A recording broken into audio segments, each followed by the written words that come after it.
Hello, this is भाई S Yadav और मैं हूं आपके सामने। आज हिस्ट्री के कई सारे इंपॉर्टेंट क्वेश्चंस मैं आपको बताने वाला हूं और क्वेश्चंस किस तरह के बन सकते हैं और आपसे एग्जाम में पूछे जा सकते हैं वो तो आप लोगों को पढ़ना ही होगा। आप देख पा रहे होगे आज तारीख 9 तारीख हो गई है और अभी शाम का 9 बजे है। तो असहयोग आंदोलन के बारे में हम बात कर ले रहे हैं यहाँ पे। ठीक है, आप लोग अगर इंडिया में रह रहे हो और स्टूडेंट्स हो और आप एस्पिरेंट्स हो, किसी भी भर्ती में देना चाहते हो परीक्षा, तो आपको असहयोग आंदोलन के बारे में ज़रूर पता होना चाहिए क्योंकि वहाँ पर कई सारे क्वेश्चंस इससे पूछे जाते हैं, है ना। असहयोग आंदोलन के बारे में हम बात कर लेंगे। अब हम चल रहे हैं व्हाइट बोर्ड पर और आप लोग अपने कमेंट्स करते रहिए क्योंकि मैं आपसे क्वेश्चंस पूछता रहूँगा और आप लोग क्वेश्चंस अपने बताते चलेंगे। ठीक है, और अपना फीडबैक जरूर दे दीजिएगा। ठीक है, थैंक यू। तो असहयोग आंदोलन की हम बात कर ले रहे हैं यहाँ पे। तो असहयोग आंदोलन, ठीक है, इसको औपचारिक रूप से किसने शुरू किया? महात्मा गांधी जी ने शुरू कर दिया था इसको। आप देख पा रहे हो। तो आपको सबसे पहला ये तो याद होना ही चाहिए कि असहयोग आंदोलन को औपचारिक रूप से महात्मा गांधी ने शुरू किया था। कब शुरू किया था? 1 अगस्त 1920 को। अब भैया कोई भी आंदोलन, आप हमेशा एक चीज याद रख लीजिए, कोई भी आंदोलन, कोई भी मूवमेंट अगर शुरू किया जाता है तो उसका प्रस्ताव भी पारित किया जाता है।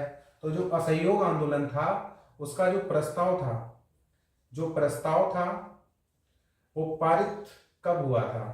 तो आप उसकी डेट याद रख लो, 4 सितंबर 1920 को, कलकत्ता अधिवेशन में। किसमें? कलकत्ता अधिवेशन में। किसकी अध्यक्षता में? लाला लाजपत राय की अध्यक्षता में। तो ये इतनी तो आपको अपडेट पता चल गई होगी। अगर हम असहयोग आंदोलन की बात करने लगेंगे तो फिर हम उसमें जो हम सीधी सीधी बात करेंगे, आपको अगर क्वेश्चन पूछ दिया जाएगा कि औपचारिक रूप से शुरू कब हुआ था तो आप सीधा टिक करके चले आओगे, महात्मा गांधी ने शुरू किया था। और ये कब किया था शुरू? 1 अगस्त 1920 को। जो असहयोग आंदोलन का जो प्रस्ताव था वो पारित हुआ था 4 सितंबर 1920 को कलकत्ता अधिवेशन में। और उस कलकत्ता अधिवेशन में जब ये प्रस्ताव पारित हुआ था तो उसकी जो अध्यक्षता थी वो LLR ने की थी, मतलब लाला लाजपत राय ने की थी। ठीक है, ये आपको याद होना चाहिए। अब आप लोगों को ये भी पता होना चाहिए जो असहयोग आंदोलन था, असहयोग, इसको मैंने कैसा लिख दिया है भाई, मैं देख रहा था। और असहयोग आंदोलन, ठीक है, और असहयोग आंदोलन जो है इसका काम था, इसका उद्देश्य क्या था, इसका मकसद क्या था, इसका टारगेट क्या था?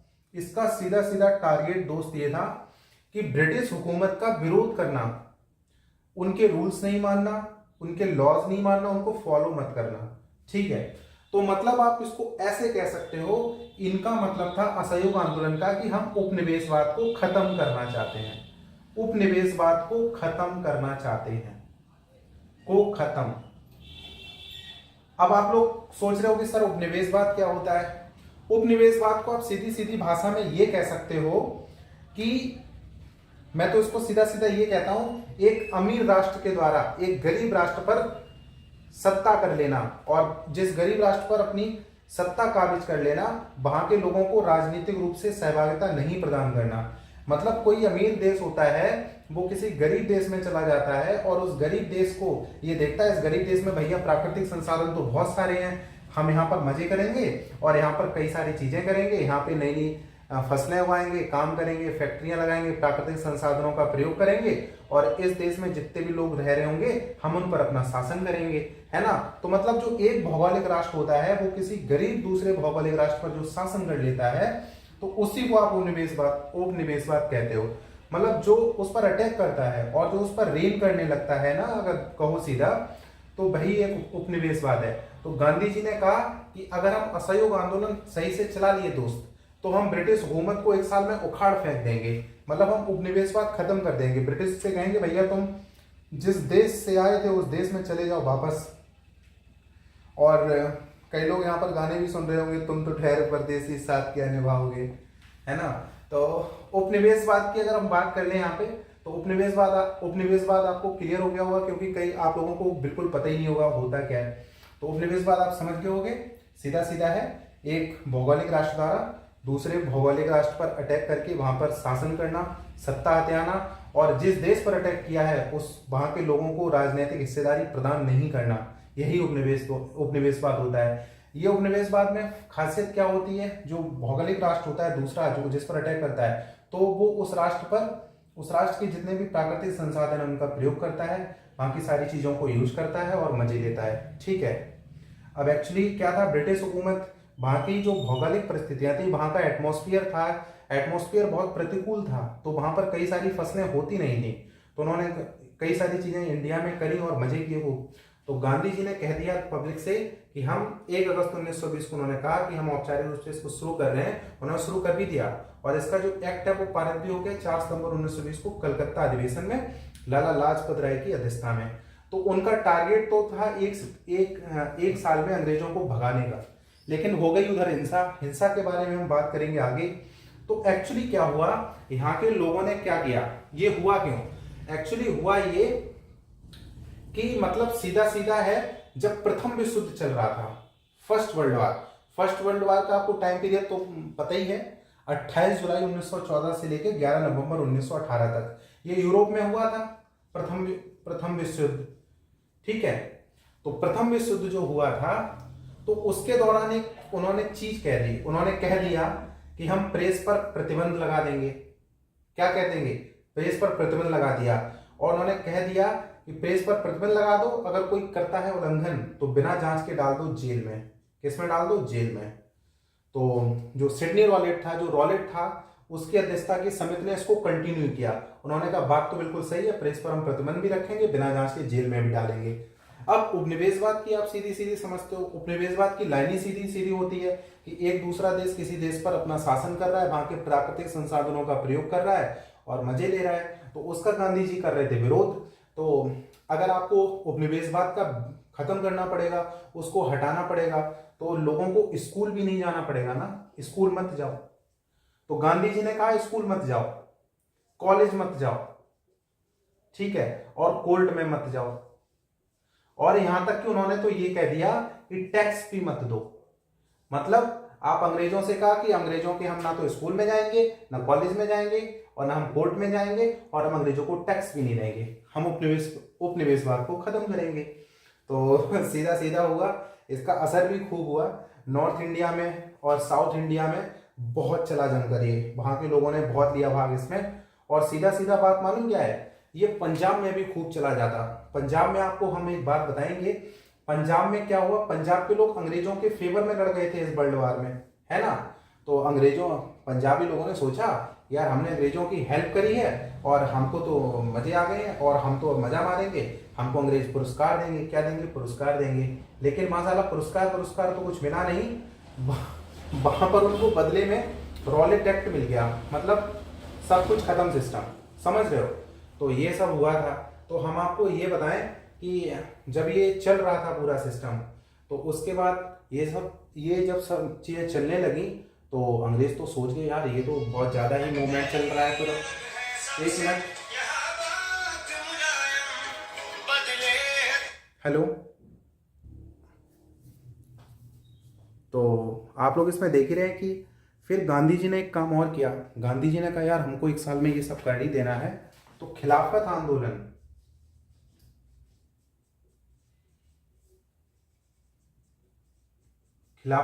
आप लोग जरूर याद रखिए, ठीक है, ये आप नोट करते जाइए।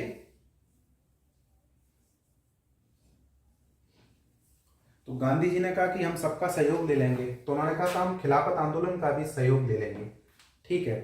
तो आपको इतनी सारी चीजें नोट कर लेनी चाहिए।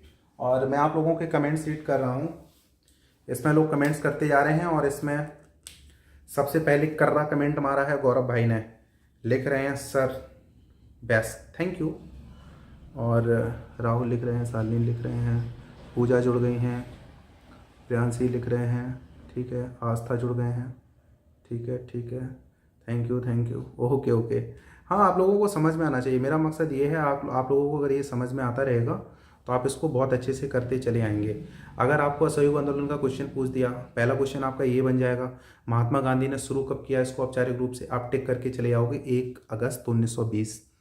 असहयोग आंदोलन का प्रस्ताव पारित कहाँ हुआ, कलकत्ता अधिवेशन में हुआ। कब हुआ, 4 सितंबर 1920 में हुआ। असहयोग आंदोलन की अध्यक्षता किसने की, लाला लाजपत राय की। असहयोग आंदोलन का टारगेट क्या था, ब्रिटिश हुकूमत का विरोध करना। ठीक है, मतलब उपनिवेशवाद को खत्म करना। उपनिवेशवाद खत्म कैसे होगा, स्कूल मत जाओ, कॉलेज मत जाओ, उनके रूल्स मत मानो, है ना, और टैक्स भी मत दो, है ना। तो इस चक्कर में उनका ये था। तो गांधी जी ने इन सब चीज़ों को, उपनिवेशवाद को ख़त्म करने के लिए खिलाफत आंदोलन से भी इन्होंने हाथ मिला लिया था। अब एक्चुअली क्या हुआ था, ये सब सारी चीज़ें तो चल ही रही थी, तो इसके बारे में हम आपको ज़्यादा ये बता ही दिया है। और इस दौरान प्रथम विश्व युद्ध भी 28 जुलाई 1914, 11 नवंबर जो 1918 के दौरान क्या हुआ था, गांधी जी को काफ़ी सारी चीज़ें बर्दाश्त हुई नहीं थी। गांधी जी को बर्दाश्त चीज़ें इसलिए नहीं हुई थी क्योंकि उस दौरान क्या हुआ था, फर्स्ट वर्ल्ड वार के दौरान अगर आप गौर करोगे, प्रेस पर प्रतिबंध लगा दिया गया, बिना जांच के जेल भेजने की बात हो गई। तो रॉलेट ने भी अध्यक्षता करी उसकी थी और इसको कंटिन्यू किया। तो गांधी जी ने इन्हीं सब बातों से सीखते हुए सीधा असहयोग आंदोलन को शुरू करने का काम कर दिया था, है ना। तो 1 अगस्त 1920 को उन्होंने शुरू कर दिया था। इसमें कई सारे लोगों को गिरफ्तार भी किया गया और इस असहयोग आंदोलन से ही आपको जलियांवाला बाग हत्याकांड देखने को मिला, चौरी चौरा हत्याकांड देखने को मिला। चौरी चौरा तो कांड हो गया था, गोरखपुर में है, तो उसके बारे में हम आपको आगे इसमें बताने वाले हैं। तो आप लोग इतना नोट करते रहिए, फिर हम आपको आगे बताएंगे इसमें।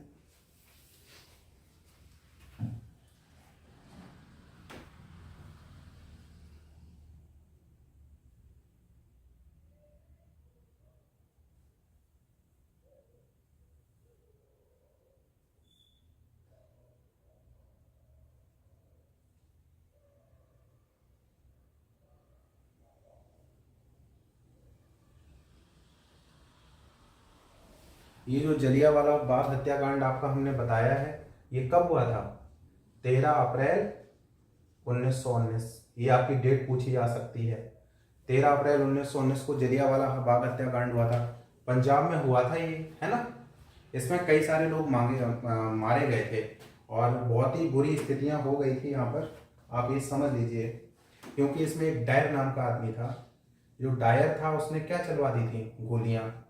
डायर ने बुलेट्स चलवा दी थी। हम बुलेट चलाने वाली बात नहीं कर रहे हैं, उसको लोग बुलेट कह देते हैं लेकिन वो रॉयल एनफील्ड नाम है उसका। डायर ने बुलेट चलवा दी थी, है ना। तो कई सारे इसमें लोग मारे गए थे बहुत।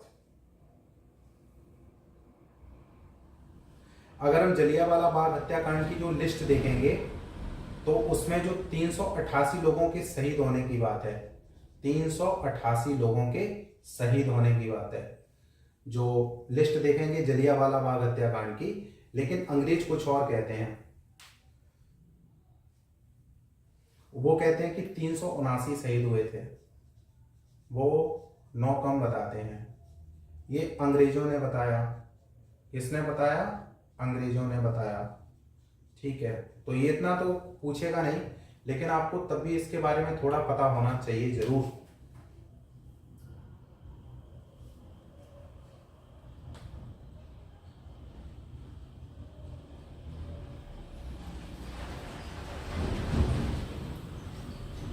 लेकिन मेरा मानना है ये जो रिकॉर्ड्स दिए जाते हैं ना वो दोस्त, ये बहुत झूठे और गलत दिए जाते हैं। मुझे लगता है कि उसमें 1200 से ज़्यादा लोग मारे गए थे और 1600 से लेकर 1700 लोग घायल हो गए थे, है ना। लेकिन जब बात होगी तो रिकॉर्ड्स की बात होगी, तो रिकॉर्ड्स में अगर आपको लिस्ट पूछ देता है कि जलियांवाला बाग कांड की लिस्ट कितनी बताती है शहीदों की, तो 388 लोगों का है। अंग्रेज कहते हैं 379 है। तो आपको ये सारी चीज़ें तो याद हो ही जानी चाहिए।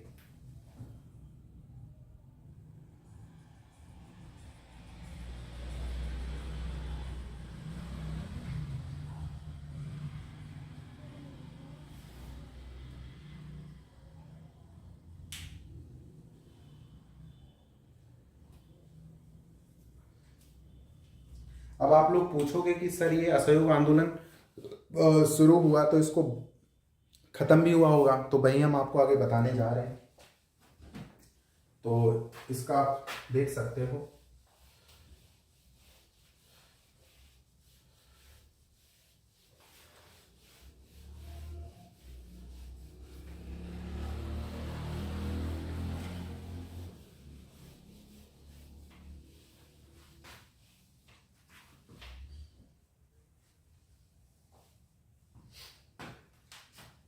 चौरी चौरा की बात कर लेते हैं। चौरी चौरा, ये किस किसने नाम सुना है? लोग कमेंट करके बताते जाएं। चौरी चौरा, यहाँ पे गोरखपुर के लोग इसमें लाइव देख रहे होंगे तो वो बता पा रहे होंगे इसको सीधा सीधा।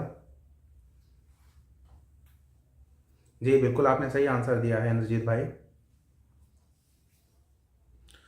सुरभि यादव जुड़ गई हैं, thank you.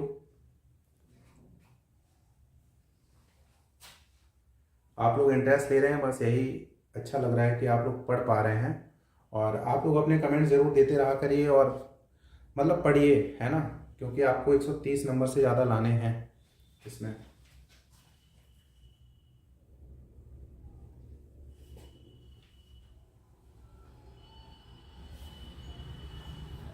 Actually Chauri Chaura जो कांड हो गया था वो 4 फरवरी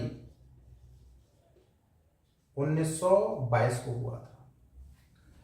अब इसको लोग याद रखना चाहें इसकी डेट, तो जिन लड़के लड़कियों की गर्लफ्रेंड बॉयफ्रेंड का खेल चल रहा है वो वैलेंटाइन डे 14 फरवरी को होता है, आप उससे 10 दिन पहले का याद रखिए। चोरी चोरी हो गया आपका दिल। तो यहाँ पे 4 फरवरी 1922 की बात हो जाएगी। तो ये चौरी चौरा कांड की है। तो ये चौरी चौरा जो प्लेस है वो गोरखपुर में है, महाराज जी के डिस्ट्रिक्ट में, है ना। तो ये जो गोरखपुर डिस्ट्रिक्ट है, 4 फरवरी 1922, तो ये हत्याकांड बहुत ही कांड मतलब हुआ था। एक्चुअली पुलिस ने क्या किया, पुलिस ने जुलूस रोकना चाहा। उसने कहा रुक जाओ दोस्त, अब वहां पे भीड़ कहाँ मानने वाली है। उसने कहा हम नहीं मानेंगे। पुलिस ने कह दिया रुक जाओ, जुलूस रोकना चाहा। इंस्पेक्टर फुल फॉर्म में था उसका, तो उसने रोकना चाहा, भीड़ ने लगा दी थाने में आग, भीड़ ने आग लगा दी। अब एक आपने सॉन्ग सुना होगा, बीड़ी जला लो जिगर से पिया, जिगर में बड़ी आग है। तो वहां पे भीड़ के जिगर में बड़ी आग थी, वहां पे माचिस वाचिस नहीं थी, उन्होंने जिगर से ही सीधी आग लगा दी, है ना। तो आप ये समझ लीजिए भीड़ ने आग लगा दी, तो उसमें जो थाने का इंस्पेक्टर था वो हो गया खत्म। एक इंस्पेक्टर मर गया था और सिपाही मर गए थे, सिपाही 21 मर गए थे, इतने लोग मर गए थे उसमें। तो आप इसको नोट कर लीजिए, बहुत आपको अच्छा लगेगा इसके बारे में जान के अपडेट।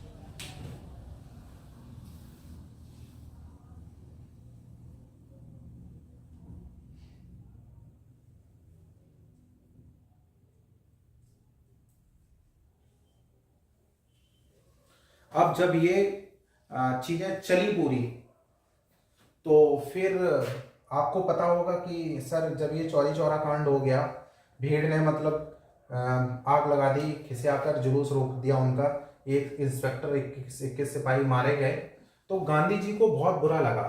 गांधी जी ने सोचा कि हम चाहते हैं अहिंसा। गांधी जी के थे अहिंसा के पुजारी, क्योंकि गांधी जी ने इतना काम कर रहा किया है। गांधी जी आपको पता है, गांधी जी ने इतना काम कर दिया ना। गांधी जी अफ्रीका में कब से कब तक रहे थे? 1893 से लेके 1914 तक। फिर वो 1915 में उनका इंडिया रिटर्न हो गया था, इंडिया में वापस आ गए थे, इंडिया वापस आ गए थे, है ना। तो गांधी जी तो एक महान थे, महान व्यक्तित्व थे।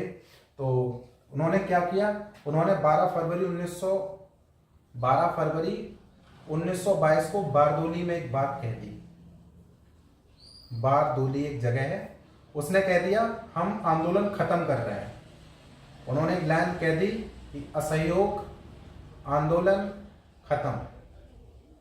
और उन्होंने कहा कि जो ये हत्याकांड हो गया है, लोग मर गए हैं, तुम इनके बदले में हमें जितनी चाहे यातना दे दो, हमारे जितना पनिशमेंट देना चाहो दे दो। तो उसके बाद क्या हुआ, 12 फरवरी 1922 को बारदोली में असहयोग आंदोलन खत्म होने का उन्होंने अनाउंसमेंट कर दिया। और फिर उन्होंने रचनात्मक कार्यों पे ध्यान दिया। किस पर ध्यान दिया? रचनात्मक कार्यों पर। ठीक है, तो महात्मा गांधी ने खत्म कर दिया इसको।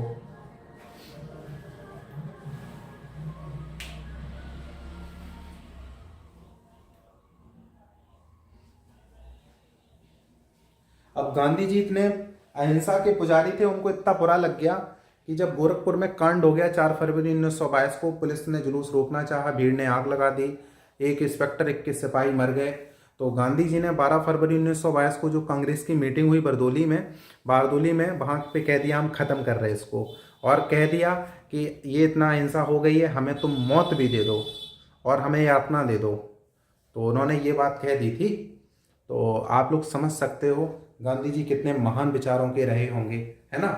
तो अगर आप कह दोगे गांधी जी की स्टेटमेंट, उन्होंने कहा था कि हमें यातना दे दो, हमको डेथ दे दो अंतिम सांस तक, तो इन्होंने ये चीज यंग इंडिया में, आपको यंग इंडिया था उसमें आपको लिखी हुई मिल जाएगी, ठीक है। तो मुझे उम्मीद है कि आपको असहयोग आंदोलन, इससे ज्यादा आपके क्वेश्चन इसमें से बनेंगे नहीं, और आपके कई सारे क्वेश्चन इसमें क्लियर हो भी गए होंगे, मुझे पूरी उम्मीद है। आप लोग कमेंट्स करते रहिए और पढ़ते रहिए बिल्कुल खुलेआम। और आप देख पा रहे हैं कि मतलब इससे क्वेश्चन और बन सकता है। जब असहयोग आंदोलन, ये जलियांवाला बाग कांड हो गए, चौरी चौरा तो हो ही गया, तो चौरी चौरा कांड हुआ, जो हमने जलियांवाला पंजाब वाली बात करी थी, जलियांवाला की बात करी थी, तो उसमें जब कांड हो गया था, जनरल डायर ने इतने सारे लोगों को मरवा दिया ना, तो एक क्वेश्चन बनेगा उसमें नाइटहुड की उपाधि किसने वापस कर दी, नाइटहुड। तो आपको पता होना चाहिए नाइटहुड की उपाधि वापस कर दी थी रविंद्रनाथ टैगोर ने। रविंद्रनाथ टैगोर ने नाइटहुड की उपाधि वापस कर दी थी दोस्त। अगर आप, चलो ये तो आपको पता हो गया, लेकिन इससे थोड़ा आउट में बात कर लेते हैं। रविन्द्रनाथ टैगोर को गीतांजलि के लिए नोबेल प्राइज भी मिला था, ठीक है। नोबेल प्राइज यहाँ पर उनके लिए पुरस्कार था। आप लोग भी अपना नियुक्ति पत्र का इंतजार कर रहे होंगे जब आपका एग्जाम हो जाएगा और आप उसमें अच्छा स्कोर करके चले जाओगे, तो काफ़ी सारी चीज़ें आपको क्लियर होती जाएंगी। आप लोग बस कंटिन्यू करते रहिए, पढ़ते रहिए।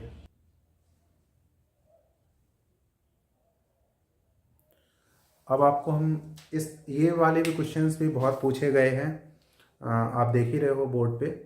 तुजुके बाबरी है ना, ये बाबर द्वारा लिखी गई है, आत्मलिखित जीवनी है। तो इसके बारे में हम आपको थोड़ा डिटेल में बता दे रहे हैं, फिर आप इसको कभी भूल नहीं पाओगे, है ना। एक्चुअली क्वेश्चन पूछा जाता है कि जो तुजुकी बाबरी ग्रंथ है, कई क्वेश्चन में ग्रंथ भी लिख देते हैं इसको, इसकी लैंग्वेज क्या है।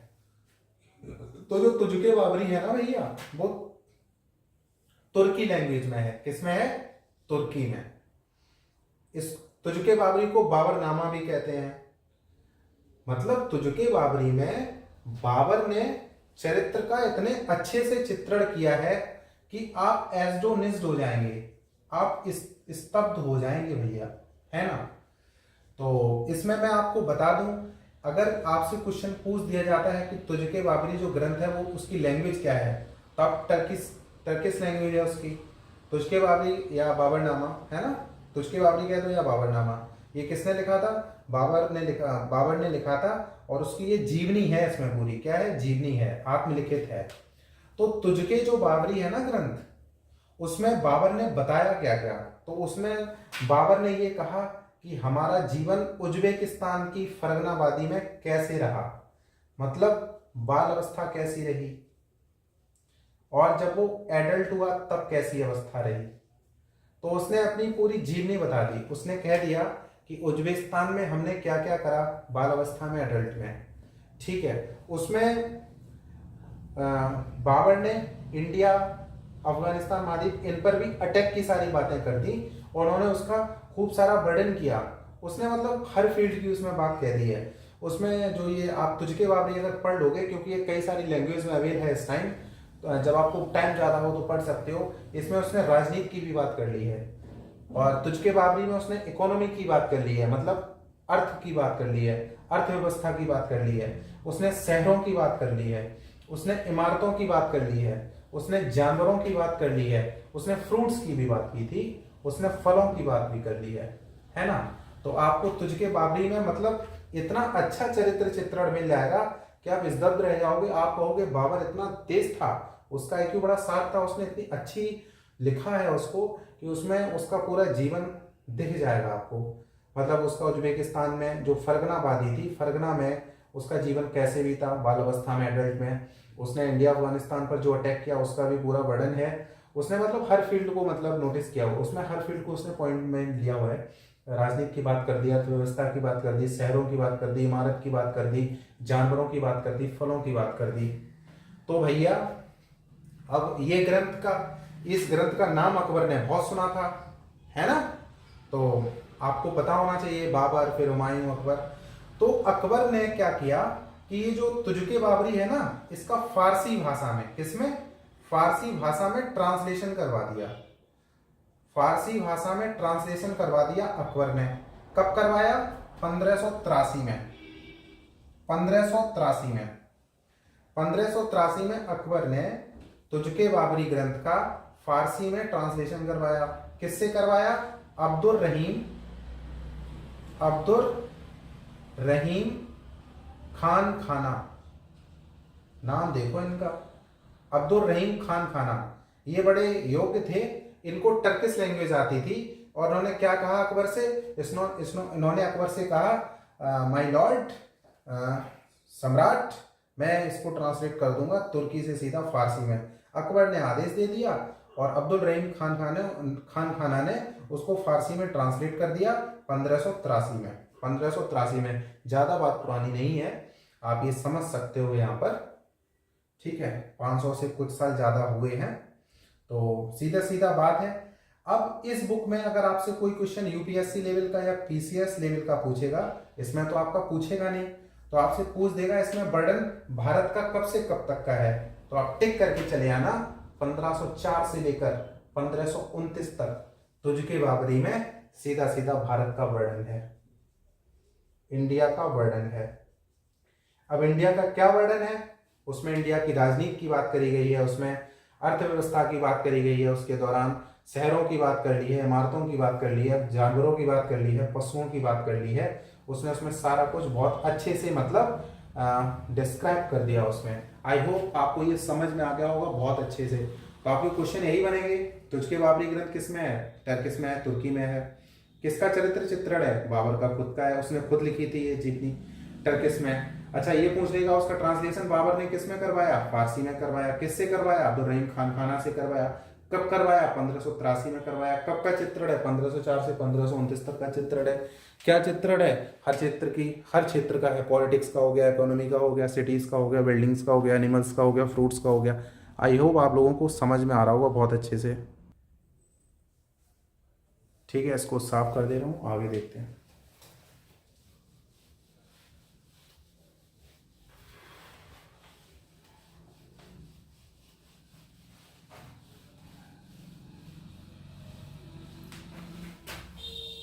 आज मार्कर में स्याही ज़्यादा पड़ गई है तो थोड़ा वैसा हो गया है। अब हम यहाँ पर ये क्वेश्चंस बहुत बनते हैं। आज हम सती प्रथा की आगे हम बात कर ले रहे हैं, सती प्रथा। अब जब सती प्रथा की बात होगी तो राजा राम मोहन राय की बात होगी और लॉर्ड विलियम बेंटिंक की बात जरूर होगी, ठीक है? एक्चुअली जो सती प्रथा थी, सती का मतलब होता है पवित्रता प्रदर्शित करना। क्या होता है? पवित्रता प्रदर्शित करना। एक्चुअली होता क्या था दोस्त, सती प्रथा बहुत ही गंभीर बीमारी थी और इसको हम बंगाल के नजरिए से देखें तो उस बार होता क्या था कि अगर कोई 50 साल का मेल है, उसकी 12-13 साल की लड़की से तो शादी कर दी जाती थी और फिर जब ये मर जाता था, जब इसकी डेथ हो जाती थी, तो जो भी इसकी शादी हुई होती थी या मतलब कुछ भी होता था, तो जब ये मरता था तो इसकी जो वाइफ होती थी ना, उसको आग में झोंक दिया जाता था, जला दिया जाता था। सती प्रथा बहुत भयंकर थी। तो एक्चुअली क्या था, राजा राम मोहन राय जो थे वो बहुत ही महान थे। राजा राम मोहन राय के बारे में आप ये जान लो, इन्होंने ईस्ट इंडिया कंपनी में काम किया था, राजा राम मोहन राय ने, ठीक है। अच्छी फैमिली से थे ये, इन्होंने ईस्ट इंडिया कंपनी में काम किया था, लेकिन इन्होंने उसको फिर छोड़ दिया, रिजाइन कर दिया उन्होंने, ठीक है। और फिर राजा राम मोहन राय ने कई सारे कार्य किए, जैसे सती प्रथा के लिए उन्होंने बहुत बड़ा काम किया, रुकवा ही दिया लॉर्ड विलियम बेंटिंक के साथ मिलकर, ठीक है। सती प्रथा का इन्होंने किया। इन्होंने बाल विवाह का विरोध कर दिया बहुत ज्यादा। इन्होंने विधवा विवाह का समर्थन किया था, विधवा विवाह का समर्थन। अब ये बंगाल के थे राजा राम मोहन राय, है ना। तो उन्होंने ब्रह्म समाज की स्थापना की थी, ब्रह्म समाज की स्थापना की थी राजा राम मोहन राय ने, है ना। तो मैं आपको ये बताना चाहता हूँ, ये सती प्रथा है बहुत ही भयंकर थी, और इसको खत्म करवाने का काम राजा राम मोहन राय ने किया था लॉर्ड विलियम बेंटिंक के साथ मिलकर। लॉर्ड विलियम बेंटिंक के बारे में आप लोग एक चीज जान लो, ये बहुत ही अच्छा जनरल था, फॉर्मर गवर्नर जनरल था इंडिया का। ये पहला गवर्नर था, प्रथम गवर्नर था ये इंडिया का। तो यहां पर हम बात कर रहे हैं सती प्रथा की। तो सती प्रथा को इसने मालूम कब खत्म किया? लॉर्ड विलियम बेंटिंक ने 4 दिसंबर 1829 को सती प्रथा अंत कानून बन गया, सती प्रथा अंत कानून बन गया। इसको उन्होंने एक्ट बना दिया, मतलब एक्ट बना दिया 4 दिसंबर 1829 को कि हम सती प्रथा को खत्म कर रहे हैं। सती प्रथा का अंत फाइनली हो गया 4 दिसंबर 1829 को। एक्चुअली क्या हुआ था, ये हो कैसे पाया? राजा राम मोहन राय बहुत विरोध कर रहे थे, राजा राम मोहन राय बहुत विरोध कर रहे थे।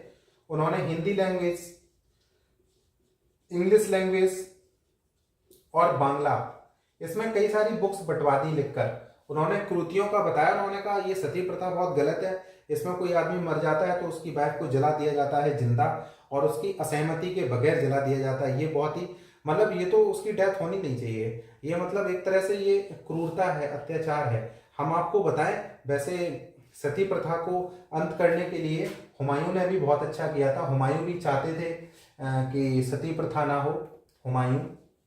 अकबर ने भी कई बार उसको रोकने की कोशिश की थी। तो एक्चुअली अकबर ने तो ये कह दिया था कोई मरे ना, और अगर कोई मरना चाहती है कोई वुमेन अपनी इच्छा से, तो परमिशन लेकर मर जाए। तो मैं आपको ये बता देना चाहता हूँ राजा राम मोहन राय ने क्या किया। राजा राम मोहन राय ने, जो भारत का गवर्नर जनरल था पहला, लॉर्ड विलियम बेंटिंक, उनसे कहा भैया एक कानून बना दीजिए, सती प्रथा को पूरी तरह से खत्म कर दीजिए। तो उन्होंने क्या कहा, उन्होंने कहा बात तो आप ठीक कह रहे हो, समाज सुधार की बात कर रहे हो। तो ब्रिटिश भारत था उस समय, तो उन्होंने कहा कि ठीक हम बना दे रहे हैं। तो 4 दिसंबर 1829 को एक कानून बना दिया सती प्रथा के अंत का। उसी दिन इसका ये एक्ट बन गया, और सती प्रथा पर रोक लगना काफी हद तक एकदम क्लियर हो गया, और रोक लग भी गई। तो लॉर्ड विलियम बेंटिक को महान के, मतलब सती प्रथा के अंत के लिए जाना जाता है।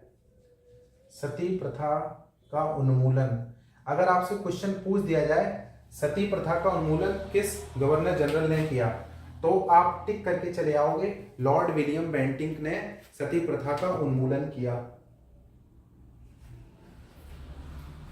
अगर क्वेश्चन पूछ दिया जाता है लॉर्ड विलियम बेंटिंक ने भारत पर कब से कब तक शासन किया, तो 1828 से लेकर 1835 तक शासन किया। 1828 से लेकर 1835 तक शासन किया। आप ये समझ लीजिए, आप लोग नोट करते जाएंगे इसको।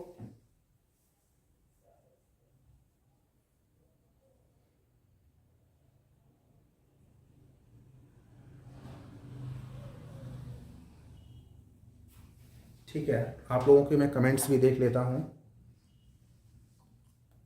तो सती प्रथा पर ये क्वेश्चन बनते रहेंगे, और आप लोग इनको सही करके चले आते रहेंगे, ठीक है।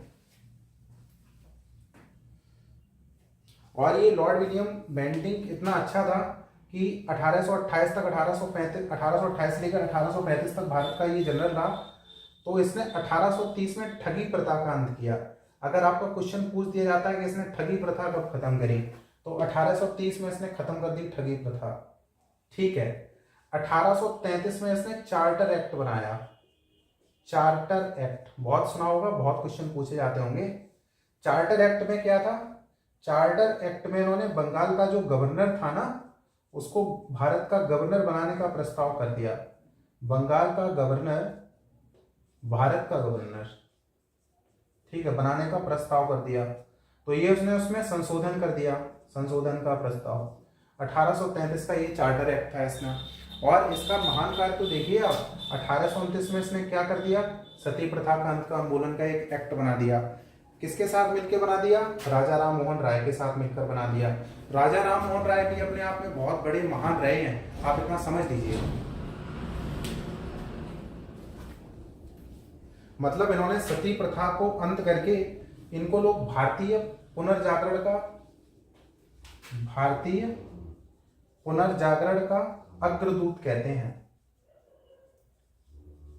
राजा राम मोहन राय को भारतीय पुनर्जागरण का अग्रदूत कहते हैं, आप ये समझ रहे हो। और आधुनिक भारत का जनक भी कहते हैं। अगर आपको ऑप्शन कई सारे दे दिए जाते हैं तो आप उसमें टिक करके चले आओगे। आधुनिक भारत का जनक कौन है? राजा राम मोहन राय। भारतीय पुनर्जागरण का अग्रदूत राजा राम मोहन राय। ब्रह्म समाज की स्थापना किसने की? राजा राम मोहन राय। राजा राम मोहन राय ने किस कंपनी में नौकरी छोड़ दी? ईस्ट इंडिया कंपनी में नौकरी छोड़ दी। उन्होंने किन किन भाषाओं में किताबें बंटवाई सती प्रथा खत्म करने के लिए? तो हिंदी, इंग्लिश, बंगला में बंटवाई। किसके साथ उन्होंने मिलकर सती प्रथा को खत्म करने का काम किया? तो लॉर्ड विलियम बेंटिंग के साथ मिलकर खत्म करने का काम किया, ठीक है। और तो आप ये समझ लीजिए, ये इंग्लैंड में जाके फिर डेथ हो गई थी राजा राम मोहन राय की, इंग्लैंड में डेथ हुई थी इनकी। तो ये आप समझ सकते हो, ये प्रथम गवर्नर जनरल थे। लॉर्ड विलियम बेंटिंग का क्वेश्चन आपसे पूछा ही जाता है, बहुत इंपॉर्टेंट, हम ये आपको बता रहे हैं। ये भारत के गवर्नर जनरल थे, प्रथम गवर्नर जनरल थे। इन्होंने सती प्रथा का उन्मूलन किया। 1828 से लेकर 1835 तक इनका शासन रहा, है ना। तो इनके बारे में आपको इतना आना ही चाहिए। और इन्होंने 1830 में ठगी प्रथा का एक्ट बनाया, 1833 में चार्टर एक्ट बनाया। और सती प्रथा का जो एक्ट बना वो कब बना? 4 दिसंबर 1829 को, ठीक है। तो उस टाइम ये बहुत कर्रा सिस्टम होता था।